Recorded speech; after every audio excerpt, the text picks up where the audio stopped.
তো ধন্যবাদ। ১ নম্বর কথা হচ্ছে নির্বাচনে যে ইশতেহার সেটা বাস্তবায়ন হবেই। আমার সাধ্যের মধ্যে যেটা বাস্তবায়ন হবে, যেটা পারবো না বলবো যে আমাকে করতে দেওয়া হচ্ছে না। কিন্তু বিরোধী দলের অভিযোগ দিচ্ছেন এই সেই, যেটা আমাকে আমার জায়গা থেকে আমি সংসদে বলবো, বিভিন্ন ডিপার্টমেন্টে বলবো, মন্ত্রণালয়ে বলবো, আমার এলাকার মানুষের সমস্যা দিতে হবে। না পারলে বলবো দিচ্ছে না, আর যেটা পারবো সেটা তো বলে দিব, পাচ্ছি আমরা।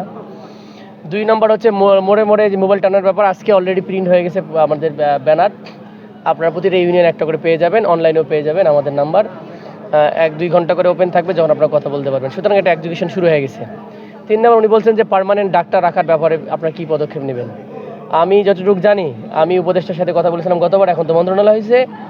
ওনাদের বলছে যে ওখানে এটা একটা পলিসিগত বিষয়, যেটা ওনাদের উপর লেভেলের, ঠিক আছে, যে ডাক্তাররা কতদিন থাকতে পারবে। এবার যতটুকু আমি জানি 3 বছরের আগে কোনো পোস্ট অপারেশন, ডেপুটেশন, এই সে উচ্চশিক্ষা কিছুই সম্ভব না।